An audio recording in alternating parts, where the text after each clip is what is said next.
Um, Yeah. in one of the talks, he he talked about how the body has its own internal coordinates.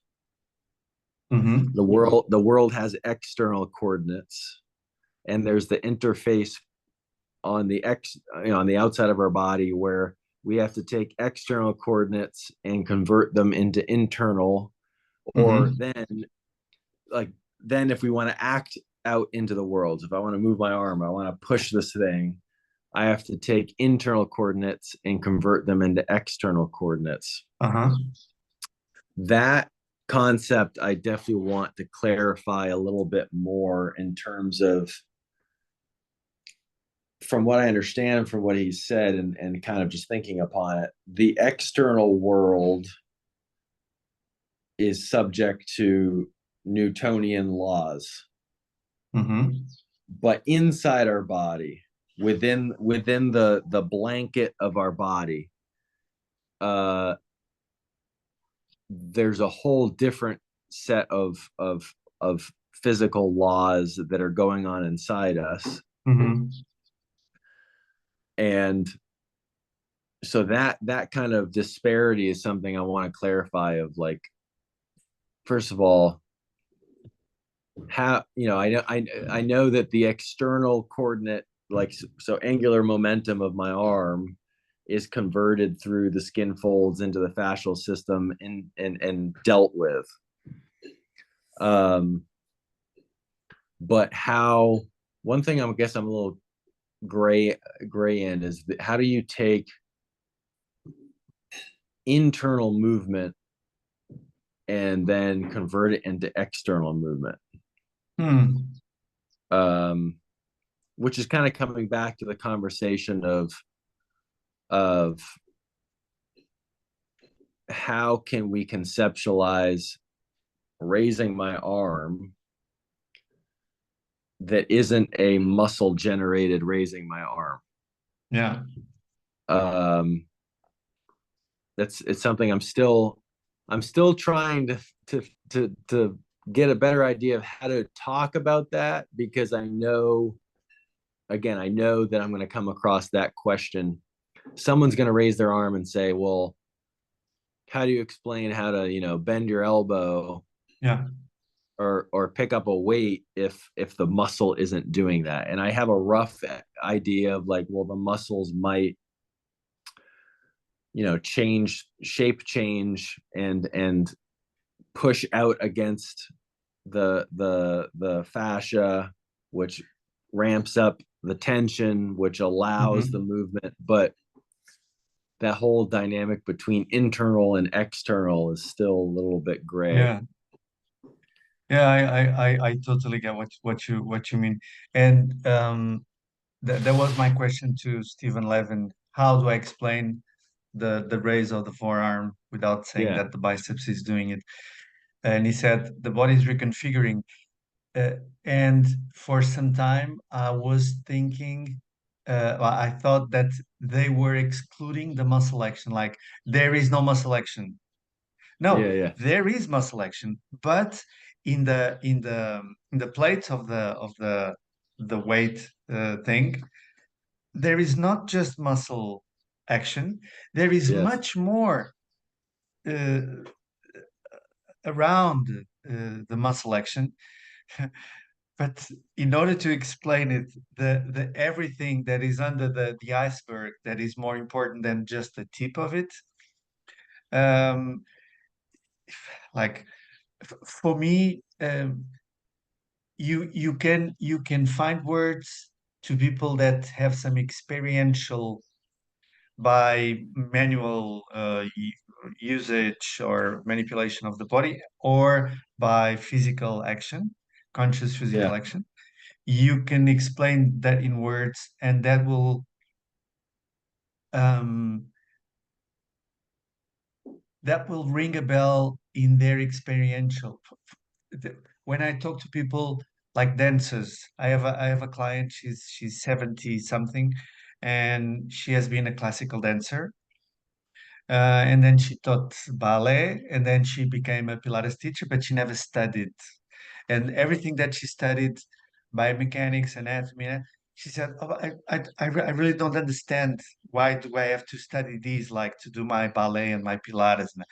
And then she came in and started doing classes. She studied with me to be a Pilates teacher, and then she came to do Pilates with me. And I started talking about the tensegrity and showing her. She's not an intellectual person. Okay, she likes she likes to move. Okay, she's Yeah, yeah, intelligent, but she likes the movement. And while I was trying to explain and see the integrity and the tension and soft matter and reconfiguration and doing things, she said, "Well, of course, that's what I've been doing all my life." And I was like, "Fuck you." I'm trying to explain you something, and she said something, and then I realized, of course, she understands what I'm talking about, because yes, this explanation speaks to your experiential. So if you talk to experienced people, they will understand.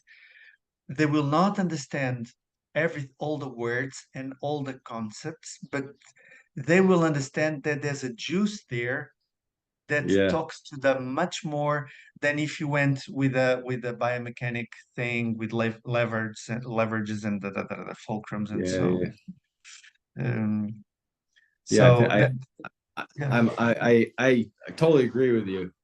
Um, Although I know some of the people that will be in the audience, and I think I have less probably there will be less questions about the muscle side of things. I actually think that a lot of it will come back to this crowd of people thinks the brain and neurology explains everything. Hmm. And I think that that might be the harder thing to sell to them is like I'm gonna have to figure out some way of explaining how what I'm talking about with the tensegrity and the skin and the fascia and the ectoderm and all this predates the development of the brain and the nervous system. And that if you kind of think of it that way, it predates it not only evolutionarily, but also Hmm. embryology wise.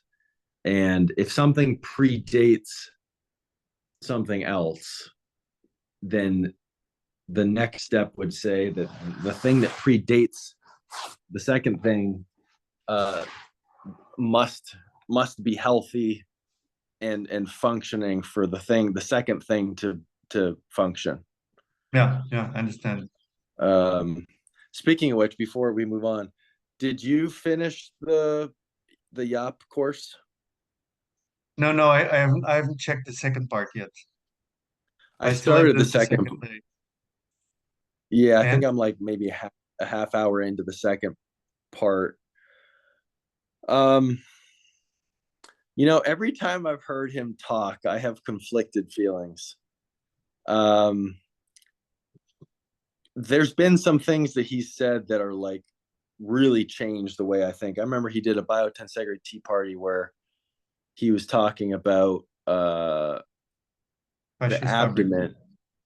Yeah, and he said something just completely like without emphasizing it, where it's just like thinking of the abdomen as a joint.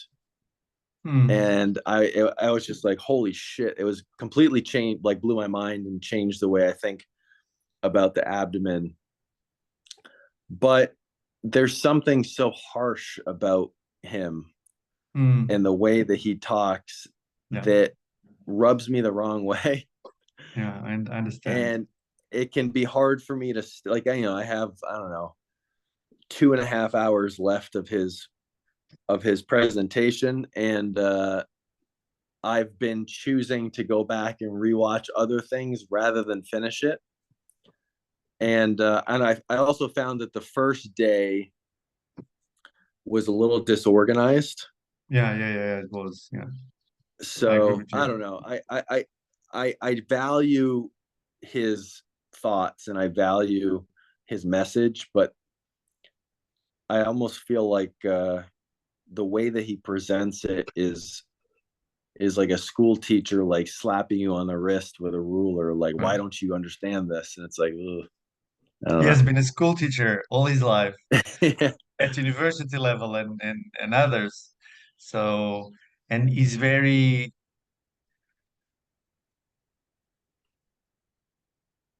he's,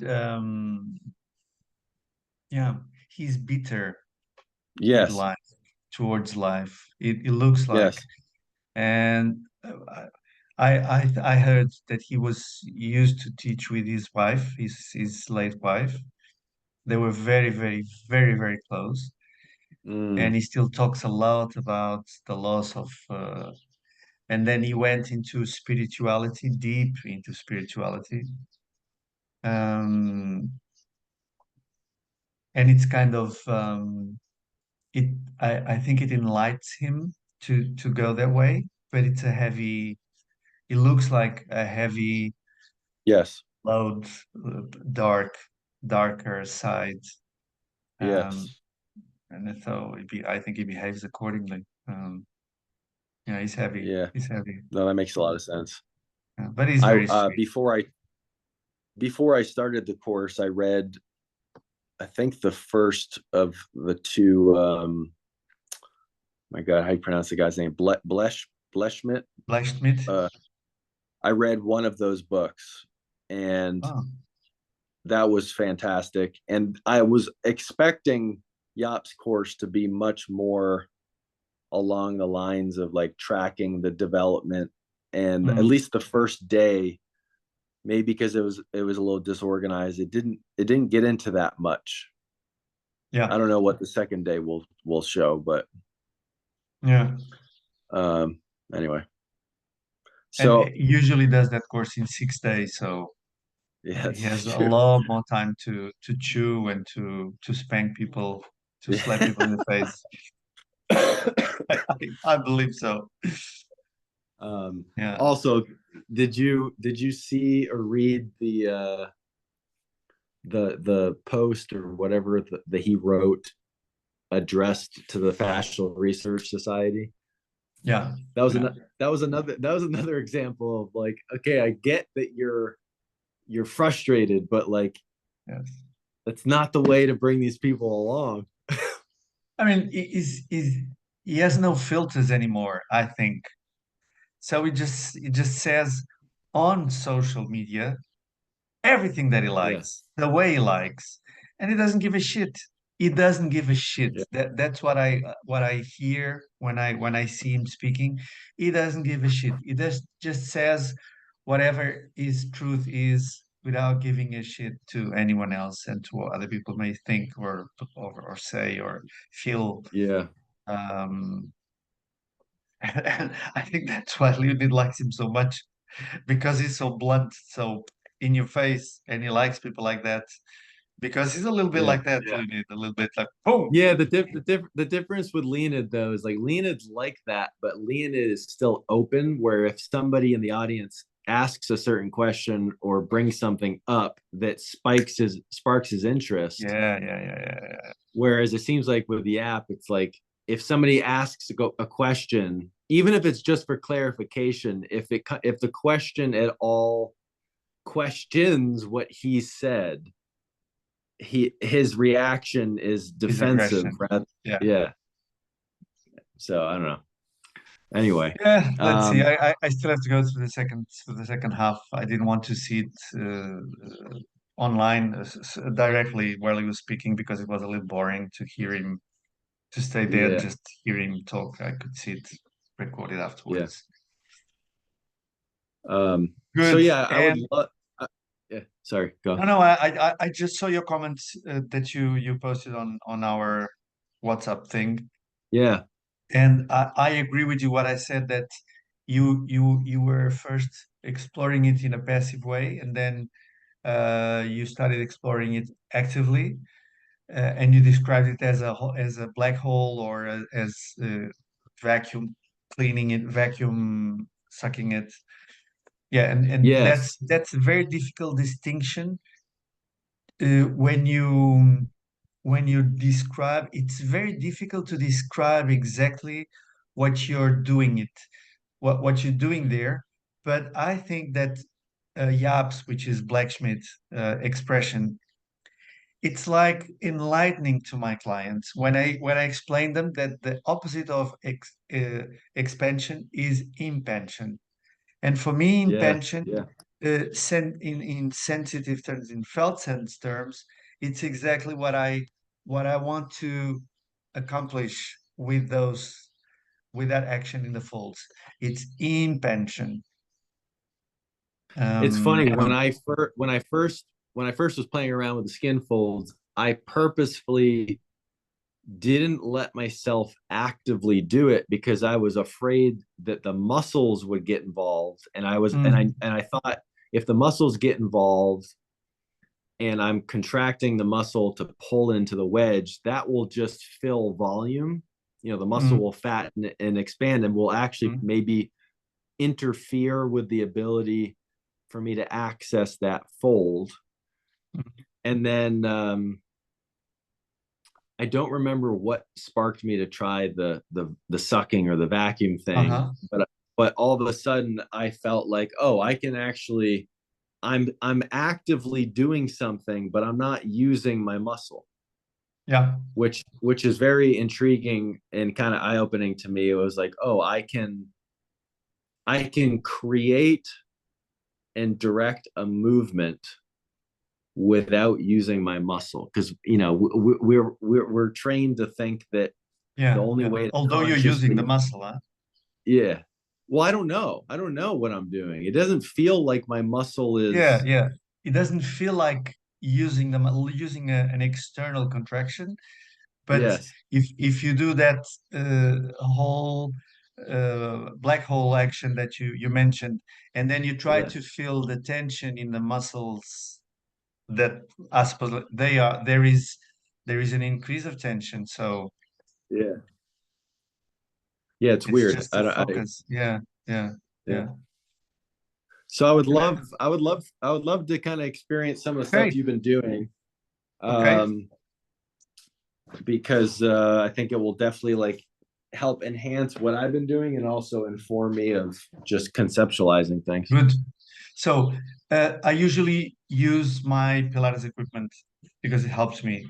Yeah, But I think there are some positions of the body where the folds are enhanced, and that's what I can guide you through. yeah, And just one thing, regarding what you just said about using muscles and being afraid that they will interfere with the mechanism. For me, um, you remember one talk Leonid gave to me and Miguel where he talked about the lab, the T1 T2 relation, and he made a cross with four fields T1 T1 T1 T2. You remember? I remember, but I don't remember the specifics. I remember Okay. that graph. Yes. He was talking about, he was differentiating what is happening in real life, what is happening in when there is lesion, Yeah. injury, when there is what happens where in the situation of the lab where you control the environment and the movement is very controlled, so you use a lot of constraints so that you can direct to specific kinds of actions inside the body without interference of everything that usually happens. And then the other one was I don't remember the fourth field, but um, pain or something. I don't know, discomfort or Yeah. something. So um, in here, I try to see my work and these guiding positions as the lab situation, where I try to take away the possibility of other engagements, Mm, external of the normal external engagements. But in my daily life, I'm not thinking about the folds, and I'm not seeing the folds happening as in these situations, but they need to happen.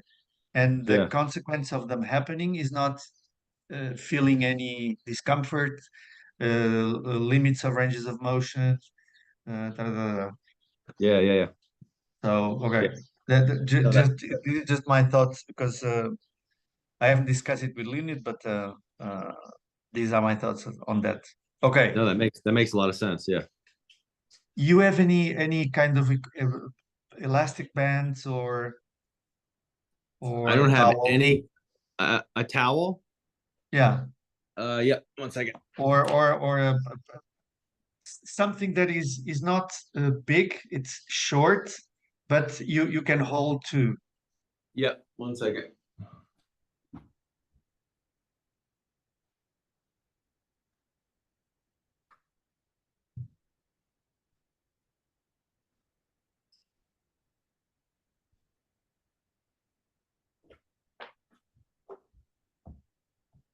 I've got a Yeah, small good, good, towel good, here. good, good, good, good, good.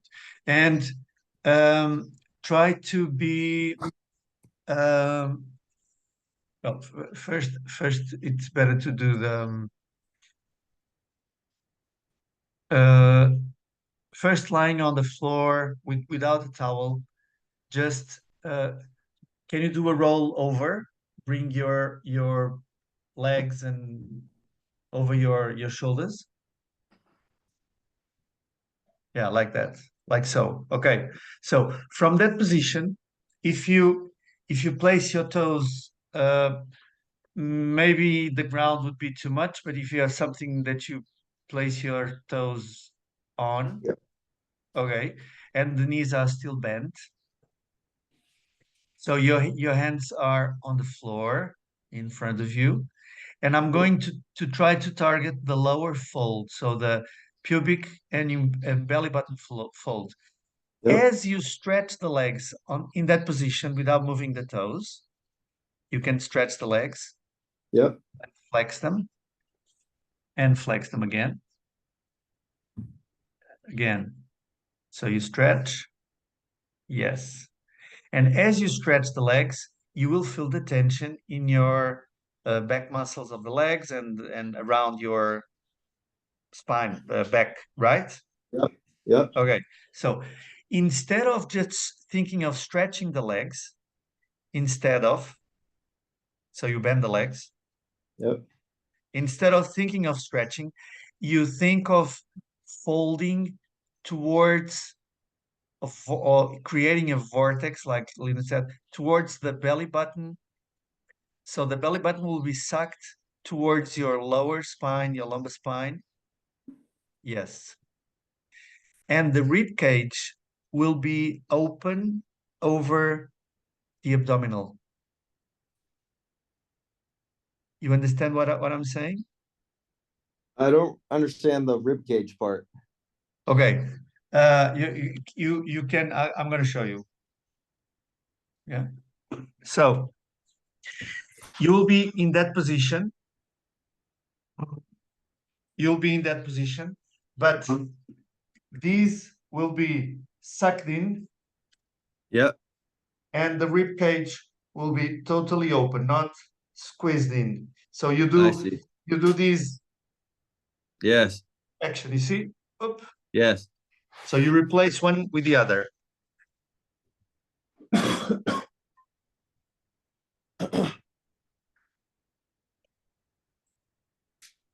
So you're there, and you replace.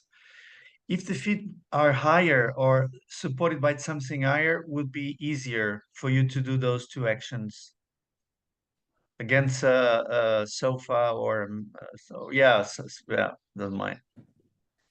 Perfect, perfect. Yeah.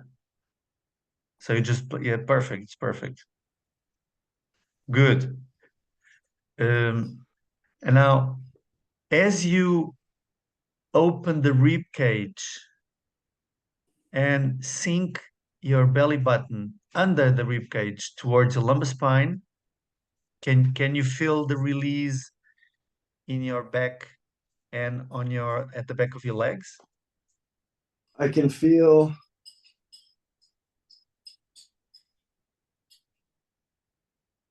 What can I feel? Do the opposite. In that position, do a intra-abdominal pressure, increase intra-abdominal pressure. Yeah. So push your belly button out. Yeah, you will feel the tension increasing around your waist, your lower back, Yes. the back of your legs. Now do the opposite. Do a depression, lower pressure. Yes. Can you feel the difference in tension around those areas or not? Yeah. I feel more Okay. tension in the back of my leg when I do the belly button out. Intra-abdominal. Good. Okay. You, I also use, so those are for me the rib folds and the lower belly folds and pubic bone. And I use also the neck and the head. So I raise the clavicle, the shoulder girdle up towards, so I stretch the back skin and I sink inside that um Yeah. uh, the collarbone. So the head is trying, as a lemon squeezer, is trying to get inside the rib cage. I'm melting inside my rib cage. Yeah. And that And that enhances the, also helps to use the other two folds. So for me, one fold helps all the others. yeah. Yeah. Okay. So that's one of the thing. This is without much tension because it's your weight being supported, and you Yeah. can bend the legs. And as you stretch the legs, you increase all the folds. The lower fold, the rib cage opens, and you sink inside your chest as you stretch the legs. Oh, and you can stretch them all the way. Yes. Mm. Okay. So you can build on that um, reconfiguration inside yourself. Don't be don't be stuck. Just keep moving. Imagine the Gamberto's constraint. Yeah. Yes, and keep feeding it with tiny movements of your rib cage, of your shoulders, of your everything. Even the hips, inside the hips, you can, yes, you can increase the motion.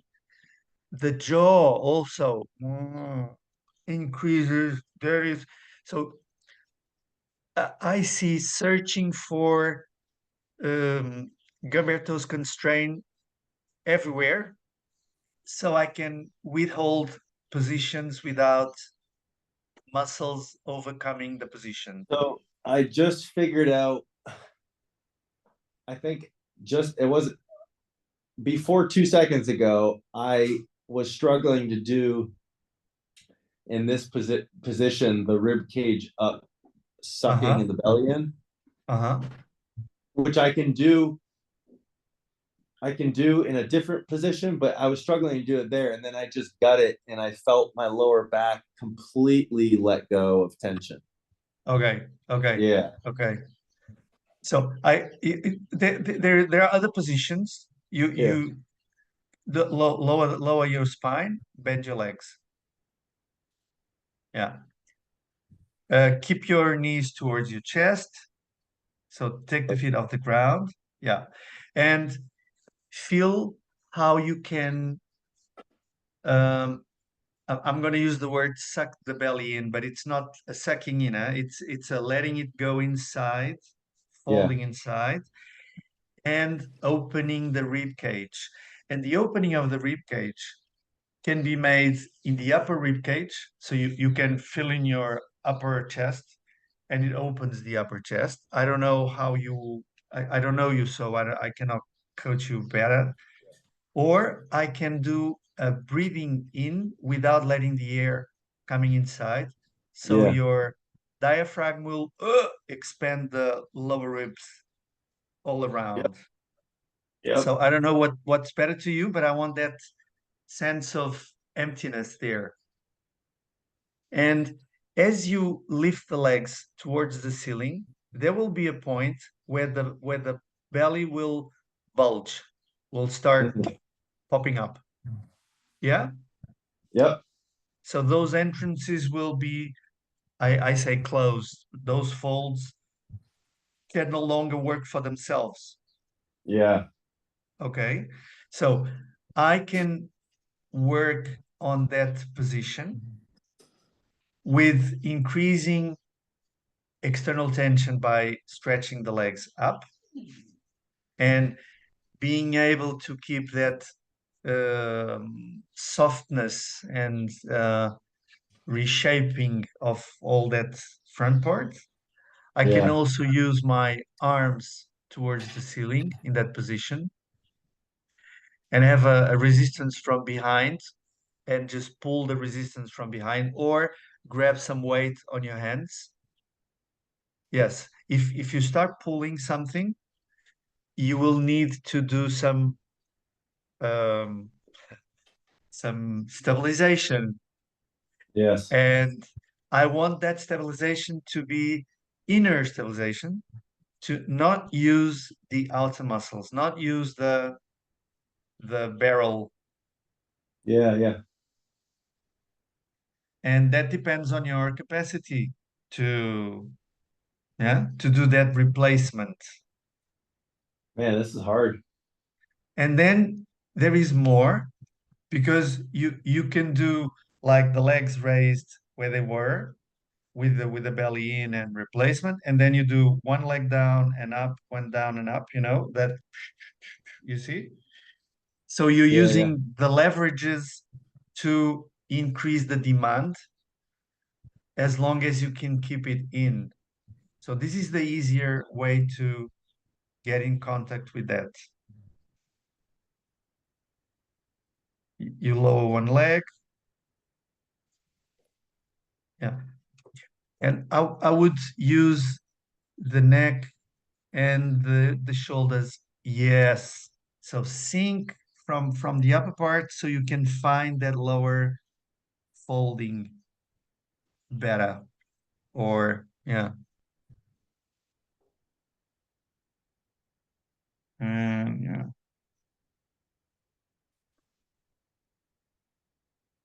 It's so hard for me personally Yeah. with the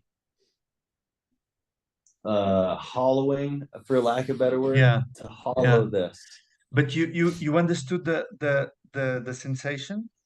Yes, I do. Okay. So sit. Now sit. Just one more. And then I'll let you talk.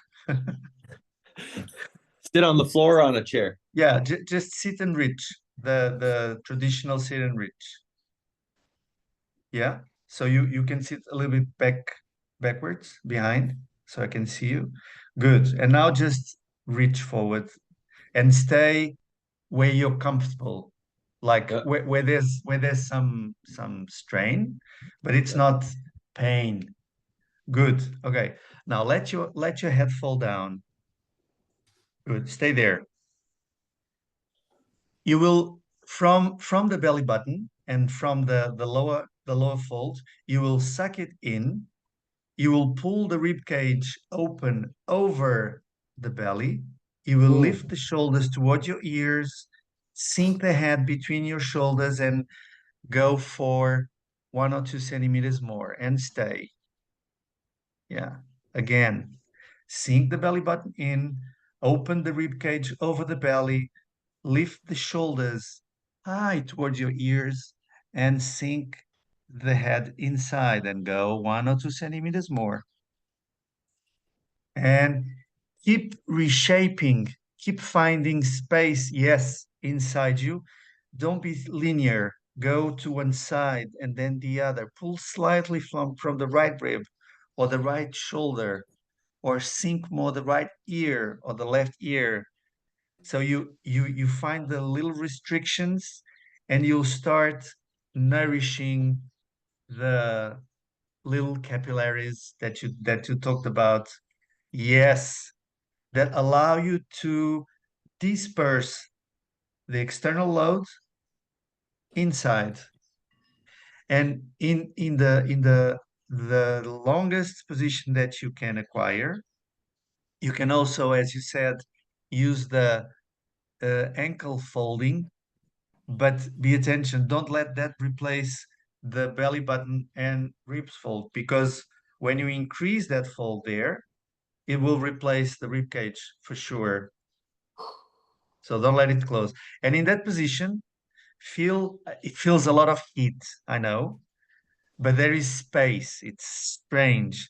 And Yeah. if you let your belly button out and do a belly pressure, you will increase the tension all over yourself at your arm strings, lower back, upper back. Yeah. And you can, yes, if you suck it in and you pull the ribs, you gain 1 centimeter more and you become, we use the word organic. You're more uh, jelly-like, you're more, you Wow. see, and the breathing can also nourish that from inside because the breathing is to the left, to the side. That I've never explored that in that way, particularly the Mm. hollowing. Like what I've been doing with when it comes to the belly fold is I'll just kind of like drape over, I'll see the fold, Uh-huh. Uh-huh. and then I'll pull the fold in Yeah. and just let myself kind of like invaginate myself like that. But I have yet to play around with the pulling back Yes. in an effort to like advance the rib cage over. Yes. When you advance the rib cage, it's the floating ribs at the back that Yeah. I notice opening. So when Yes. I open there, I gain more range. And yeah. Now, question on the lower abdomen fold. Hmm. Can you explain to me exactly which, because I understand the belly button fold. I understand you can kind of like move the ribs back and down and you get a folding kind of more around the Hmm. sternum, but the lower fold, and I get the groin fold, Okay. the lower abdominal fold I'm still unsure of. And Okay. that might just be So because in my body I don't have as good of a for me, the belly button fold folds straight towards the lower back. yes, It's a straight, it's the gear wheel, pure, yes, okay, inside. Taka, taka, taka, taka, taka, taka. Okay. So it folds myself in two. Okay. The rib cage fold, it's not a fold like that. I I go, see, like this. yeah, Yeah. So this fold goes towards the inside of myself. It yes, doesn't go straight like the belly. It yes, goes up and over. So it yeah, pulls me. It's yeah, a thing that I can go inside and explore that thing. Okay. yes. And the pubic fold for me is the opposite of this one because it goes, I connect to this fold if I come from my perineum. Ah, So if I pull the perineum in, if I pull between my balls and my anus, if I pull it yeah, in, these will go inside, you see? I'm not doing yeah. anything here. I'm using my perineum and these responds towards the inside. So what I see is a connection inside the pubic bone, inside the ball of the hip, Yeah, like this, the as the opposite to the ball of the rib cage. that's very interesting because I've been first of all, when I stand and do the belly fold the way that I showed you, Mhm. and I bend my knees and I almost like I start to squat, but I'm really folding here. I have noticed a fold below that but I guess until you just described it, I struggled to isolate that. But you're Mm, the way you described it of pulling down, almost like you're trying to pull it down into the bowl, like exactly. like you're trying to pull this up. Exactly. And it's similar to when I've been working on the in some of Leonid's videos with the kids, he shows the emergent line of the back of the ilium Hmm. where he pushes up on the butt and you see those. Yeah. So what I've done is I've envisioned that pulling like my back skin down into the Uh-huh. back of my pelvis, Yeah. but I never made that mental switch of thinking of the same thing but from the front. Yeah. That's very interesting. And actually, that front line, that pubic line, for me, goes inside and it goes towards the sacroiliac and Yeah. coccyx zone. Yes. So And the opposition is there. I can see as I'm focusing just on that, Uh-huh. the belly button fold has to come along. Yes, it happens. It happens.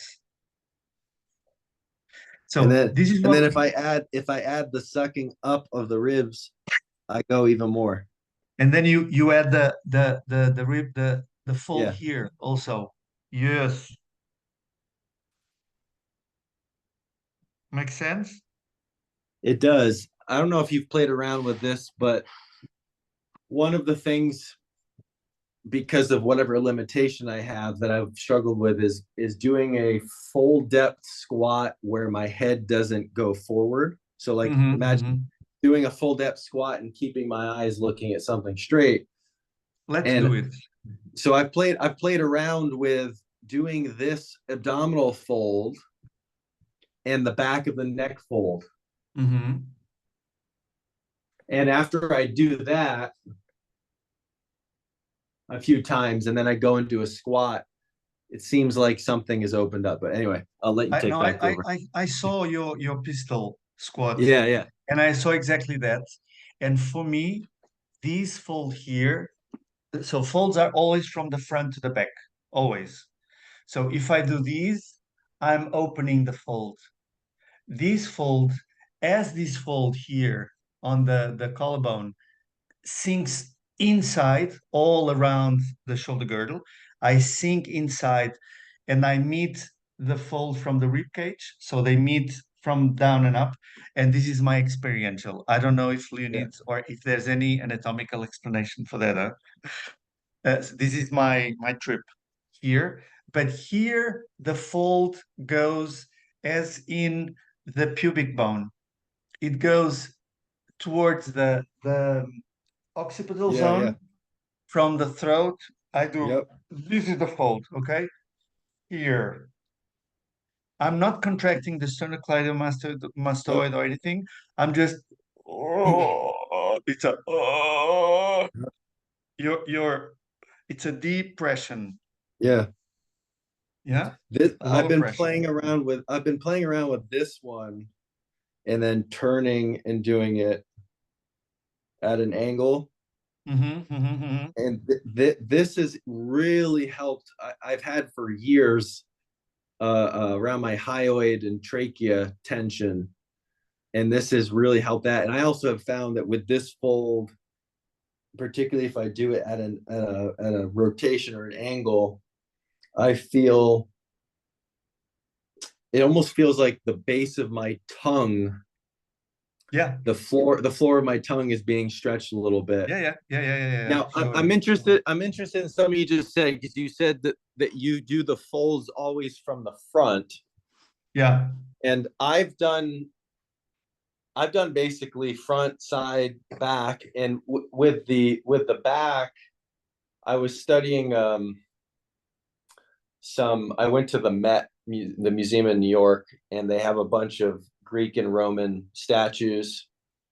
And I started taking pictures and seeing where the lines and folds are. And I noticed that they had one where it was a head and a neck, And if I went behind and looked at the back of the person's head and neck, at the middle of their neck and at the base of their skull was a fold.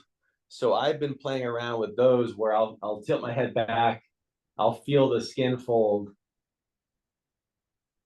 and I'll try to pull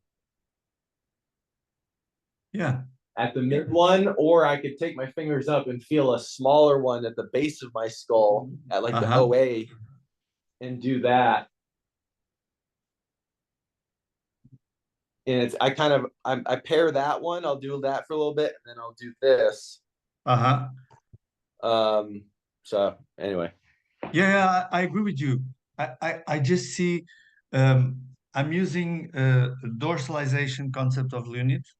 So he uses Yes. dorsalization as a basic concept for organizing. And in at this neck occipital zone, I do as you did here, and I'm thinking of opening this fold here. Yes. Yes. I'm Yes. opening the fold. And then when I close it down, I don't close, I close. I Yes. do That's exactly what I've been. Yes. there. Okay, yeah. And in the middle of the neck, yeah. In the middle of the neck, Yeah. I open. As I do these, I see myself sinking there. So I do these and I lift my shoulders. So Yes. It I feels lift like the them front of your neck is being tucked. drawn in. So I help Yeah. it Yeah. actually to being drawn in so that I can feel more support there, more freedom instead of being Yes. shoulders down, because we learn from everywhere shoulders down, fuck shoulders down. There's no shoulders down, okay? Only in dance or military. You need to have shoulders down Yes. for performance. It's not for usage. 100%. Yeah. So It's funny. so the I've also studied. yeah, yeah. I was just gonna say I've also studied a bunch of photos of different indigenous tribes around the world that still are able to do, full depth squats and eat their meals and this and that. And and that's one of the things that one of the raps I have against DNS. The more I've taken DNS, and everything has to be elongated and this and that. When you see these people hang out around the fire eating their meal in a full depth squat, they're like, Yeah, of they course. look like they're slumping. They They are look like they have horrible reconfiguring. posture. Yeah. Yeah.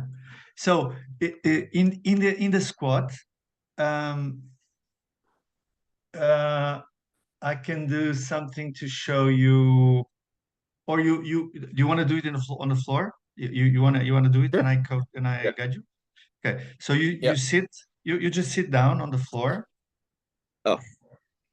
Yeah. Maybe on your side, so I can see you on your side, and a little bit away from the computer. You stretch your legs out. Yeah.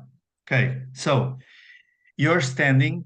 This is easier if you have something to hold on, okay? Or if you place your hands behind your neck, and the hands behind your neck is just for you to be able to lift the rib cage and sink here and open the rib cage fold so that you can dive I see. inside your rib cage, okay? So you're there. And in this position, you start bending your legs with your feet with your heels together. You pull your heels towards you, but you don't sink in your rib cage, and your belly button is pulled in. And then you stretch the legs and you keep the height, the same height. So you stretch the legs down on the floor and you keep the same height. So you're lifting yourself, you're creating height in that, yes, at the waist. So you open the lower ribs, the false ribs as you bend, and that's enough. So you're hinging at your Yeah. groin. Okay, it's very tough. The second part, would be I can try to do it, okay? Yeah. Let me see. So the house is a mess because it's full of dogs everywhere. That's all right. We have a dog, so maybe okay. Sai, sai, sai. Sai, bebê. Sai. Oi, sai, sai. Okay, now knee. Sai, sai, sai, sai, sai, sai, sai, sai. Sai, sai. Okay. Can you see me like that? Yep. Okay, so sai, sai. So as I'm here, open, and this needs to be supple. And as I pull my legs, I don't sink down. And as I stretch, I increase the in and up thing. Okay. Yeah. Hold. And yeah. Then I'm going to use just one leg because I usually use something to support it. Huh? I do the same. I use this leg, but I don't sink down. I don't let this connection happen. I need the connection to go inside. Okay, so I use a different connection, not a straight line. So Right. I raise my leg and I pull it and I stretch it without sinking because otherwise I'm falling back. Yeah. So Yeah. I Yeah. need to open and get over with the leg lifted and I move it, but I don't connect the abdominals, the rectus and Yeah. Yeah. obliques and everything. Okay, so this is what happens when you do a squat here. If you do the squat connecting this part with this part, or that way, you're actually bending and falling. So if you're falling forward, you're falling backwards. Yeah. I I say that the squat needs to be done this way, full squat. So when I full squat, tiny, side, side, side. So you go here, knee, side. It's almost feeding time. Yeah. Don't worry. Don't worry. So you see my belly? Yeah. Good. So when I go down, if I go down like so, this is still open. It's still open. It's still open. It's still open. I will start rounding my lower spine, my lower back, but I don't sink on my upper chest because Yeah. this is open, and I can overhead squat without falling. Mm. Okay, so I cannot connect the front part of myself during the front squat. Hmm. This is completely, well, everything's related, but this is slightly off the skin fold topic. But what's interesting about this is you were having me pull my abdomen in Mm-hmm. and my body was getting taller, right? Uh-huh. Now I can also cause myself to get taller by creating a lot of intra-abdominal pressure and pushing out. So if Yeah. I push out in all directions, I get taller. If I pull in, I get taller, Mm-hmm. which comes back to a conversation you and I have had about muscles and auxetic behavior.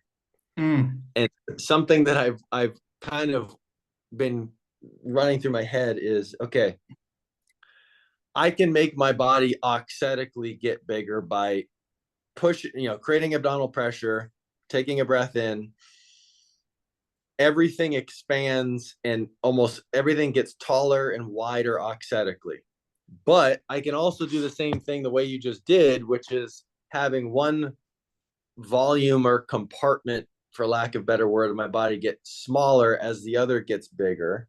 Mm-hmm. And it's made me think, and I actually was curious about the muscle auxetic thing because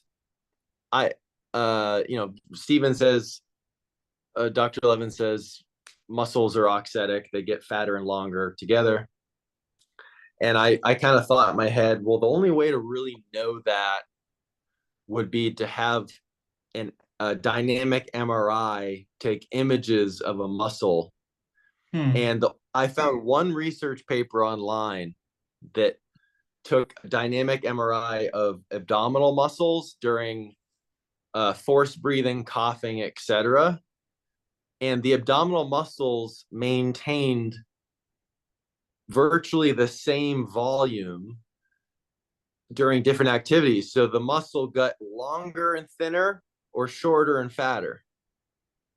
And I kind of was like, because the whole auxetic thing, I firmly believe that our muscles in our body can behave auxetically, but I also feel like they can do the constant volume shape change thing too. And anyway, when you were having me do this and I was getting taller, it made me think of that muscle, Longer that and thinner. research paper I found, because I think that they can do both. Yeah, yeah, And yeah. I remember I brought it up to Susan on a call I had with her, and she said that she's like, well, we can prove now with video that when a lizard or a frog tongue reaches out to grab a fly, if you slow down the frame, you see that it gets fatter as it gets longer. And she was using that, but to me, I was like, that's Better? not what I. She says that it gets fatter as it gets longer, but I'm like, from what the pictures I've seen, it gets thinner and longer. Yeah, I think so. Um. Anyway, I guess that's something else that maybe we Hmm. could bring up on the Sunday's call Yeah, is yeah, yeah, yeah, yeah, yeah. that it seems like the dynamic behaviors we have in our body, they have the ability to be auxetic, but they also have the ability to have that constant volume that this MRI showed. Hmm. Yeah. Uh, and I'm just thinking of a muscle action behaving auxetically in contraction or expansion. But I'm also thinking of a global action, a movement where I feel that I can have some being thinner and longer, and others being shorter and fatter. So Yes, I can have completely mixed behaviors during one motion, and I cannot identify exactly here I'm auxetically contracting or here I'm eccentrically contracting. If I think of my chest in this motion, I'm eccentrically contracting yeah, and expanding, and here on my lower belly, it's the opposite. Or yes, if I think on the invention, I feel that my chest is being stretched and being, I don't know, the tissues are being made thin as I see in the outside the volume increasing. So yes, what is what there? yeah, And the other thing uh, of you said you could feel longer by using by being thinner or by using intra-abdominal pressure. If you use intra-abdominal pressure, you cannot move from there. You yeah, restrict your motion. yes, So, and that is one of the cornerstones of DNS. yeah, It's don't move, like stay as a bulk. yeah, You're yeah, like a baby. Babies are bulks. What the fuck? Babies are not bulks. Babies can go all around. They exactly. so uh, and we don't have the same body as the baby. For me, these and for my clients, this increase in range of motion that you just felt, it's like absurd. This is the word. It's absurd in some of my clients. I have Yes, clients that I'm with them for 20 years. They cannot move because they are, well, they move, but they are sporty. But, and because I'm using the folds like very sharply, their ranges of motion in places that they didn't even imagine they could improve their ranges of motion, they suddenly increased. It's magic. It I yes, cannot explain the magic, but I can report the magic. and Yeah. the I strains and the pains, okay. everything. I've been having similar experiences with clients of mine and myself, and the only way I can conceptualize it is that ability, that coming back to distribution, is where we're improving their ability to distribute the external forces into internal spreading of forces, and we're also improving their ability to um the way I conceptualize it is like improving their ability to distribute, but also to funnel through the joint space, rather than having, when you can't distribute, the tissues around the joint have to stiffen Yeah, and block. yeah, Whereas now we're allowing everything to just flow. yeah, Another good word is flow. We're allowing the yeah, forces to yeah, yeah, flow. yeah, Um, but yeah, through exploring a lot of this stuff, I guess I've just become aware of a few areas of contradiction in some of the people when they talk about it, and that they talk about dynamic behaviors, and they talk about the shape change, and they talk about all these emergent properties, but then they'll talk about a muscle only being yeah, auxetic. yeah, yeah, And I'm yeah, like, yeah, or the body only behaving auxetic. And anyone who's explored different breathing practices have experienced, you can breathe with the chest getting bigger and the belly hollowing. You can breathe with the belly getting bigger and the chest not moving. You can breathe with both. It would make sense that we would want to use as many of these things as possible. yeah, yeah, yeah, yeah, yeah. I think well, they get we get very stuck to concepts like auxeticity or I don't know, things that are when I talk about distribution, it's a very you can interpret it very widely. Yeah. And also folding. Okay, what is folding? This is the fold at the belly button. Well, it's something. It's very cool to talk about it. There's no anyone can interpret it the way he wants, Yeah. and there's Yeah. no problem in that. As in auxeticity is a defined concept, physiology, and I'm when you talked about you were very concerned about the structure, how structure is conceived in the body and maintained, and I'm completely mad now about Gerald Pollack with the fourth phase of water and his possibility of not there are no geometric or there are geometric things, but it's other things that make things combined. So you cannot go for the triangles and for the like, hey, Yes. it's very close concept. Those are very close concepts, and people are finding amazing things that we bump into walls as one of those findings is thrown to us, and we say, and now what do I do with my world? Oh, I just Yeah. forget it, and I stick to my truth is, Yes. yeah, Yeah. I went on a deep dive of Pollock a few months ago, and I've been trying to keep that in the back of my head as I've gone back to some of this other stuff, because there's something about the behavior of knowing that the majority of us is water, but knowing that the majority of us is not liquid, it's the gel, and the gel has its certain dynamic behaviors, and just kind of trying to feel how, and the skin folding really taps into that. I feel like when I'm doing mm, the skin folding, it does feel like there is a uh there's almost like a liquid flow component of it, but but it's not liquid. It has more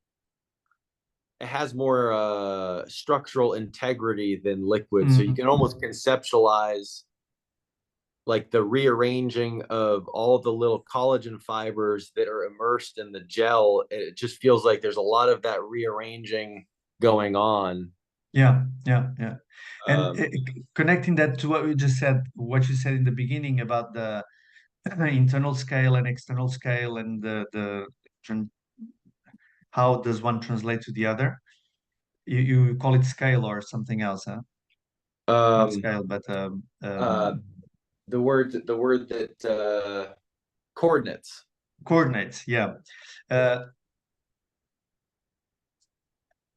the sense, what you're trying to describe, and you have no exact words to describe what you know by feeling. It's what I see as the internal coordinates, regarding to the external coordinates that we can perceive very easily, and my clients can perceive very easily. But I keep on directing them as I see them meshing inside and rumbling inside of themselves. I see, yeah. Do you feel those heats coming in and going? Those little tensions coming and going, the heat, the pressure going in, the hollows that happen. That's the internal expression of the simple motion that you're doing by reaching towards your feet. So your body is a volcano in action, happening as Lenny describes it, and we feel it by using it. So you can I think describe it with a lot of terms. If you haven't experienced it, it's different. I think I just had what might have been a aha moment. In one of the talks I was going back over that Lean had talked about, he was just saying that we take it for granted that the jump that we have to make from going from the womb to the external environment. And when you're in the womb, we were conceived in a not liquid but an aquatic like environment that is subject to soft matter gel like behaviors and forces. So our internal coordinates, our internal behaviors abide by that because that's what we were formed in.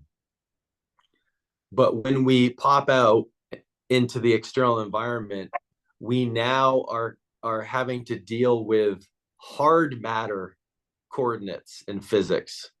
Hmm. And I think from what I understand, what Leonid is saying is the external coordinates, the angular momentums, the force of gravity, the ground reaction force, those are forces, Newtonian forces that are based off of how does hard matter interact with one another. Mhm. And as soon as that those forces are subjected to our body, we have to figure out how to convert the hard matter forces into the soft matter aquatic behavior. And then we have to figure out if I want to move, if I want to stand up from the ground, I have to figure out how to take this aquatic internal environment and force production and be able, I need to figure out how to take that and apply a hard Newtonian matter application of force into the environment. So I understand. it's that conversion. I don't know. I was just when you were talking, I was just thinking about that, and I was like, I think one of the keys here is understanding that our bodies internally are based off of the environment that we formed in, which is that aquatic um, womb Yeah, environment. yeah. Uh-huh. And it's not like we spit out into the earth and then like our whole internal makeup reconfigures and changes matter. It's going to be like that till we die. Hmm. So we evolution has figured out how do you take, and also just think of the evolutionary process that started in the oceans, Yeah. and then like we came onto the land and we had to figure out how do you take this physical structure that has been evolved to be in an aquatic environment and then be able to withstand against the forces of hard matter. Yeah, Anyway, I understand what you're saying, and there's something that I also wanted to mention to Luni that it occurred me the other day. I was thinking about the different clocks inside of us, and the only clock, or the well, yeah, internal clock that is visible, very visible, is the breath. It's the only physiological action inside you that is in people, in animals that are on Earth. It's very visible, and yes, it really moves you without you doing anything. It moves you from inside in a very expressed way. And it's, you were talking about the birth from that environment. That the first action we do is from inside out, is the in breath. We yes, pull it, but it's a thing, it's a burst that makes us uh, yes, reconfigure from inside. And that is something that, yeah, for me, it's also why, can explain why breathing is so important in all those yogas yes. and traditional ancient techniques. There's Because, something yeah, also, there's also something fundamental about breathing, that the act of drawing in air is the display of anti-collapse. When you mm, draw in air, you physically enlarge. hmm, And when you think about that conversion from the aquatic environment to the to gas and solid environment, um, the number one thing we have to figure out is how not to collapse. So there's something so fundamental about the breath, in that every breath you take, you are defying the forces that are trying to, not trying to, these forces don't yeah, have an intention, but you're defying the forces that would collapse you otherwise. yeah, yeah, yeah, yeah, yeah. Hmm. Yeah, it's interesting. And when you see a sick person or one of his kids or an old person that gave up life, even the breath starts to do the opposite. It doesn't Yes, support, it pulls you yes, it more and pulls more and more, pulls you in, pulls you in. yeah, Yeah. towards the earth. Yeah. Huh. Yeah, it's interesting. It's very interesting. Yeah. Well, today was, Okay. yeah, today was very fruitful. Thank you for taking the time. Thank you very much. Thank And you. Thank you. let me know. I mean, he hasn't responded on timing, but I can make, I'll make myself available for whenever works for you guys on Sunday. So I think he always does it in the afternoon because it's his thing. yeah, So maybe, I don't know. It's usually five. Usually, Lunid usually talks to us around 5, 6 our time, Lisbon okay, time, UK time. that So would, I don't know what it makes for you. So no, let's see. that'd be good. Okay. Okay. I'm gonna stop recording. Yep. Just to let you. How do I stop the recording now here? Tick. Uh, yes.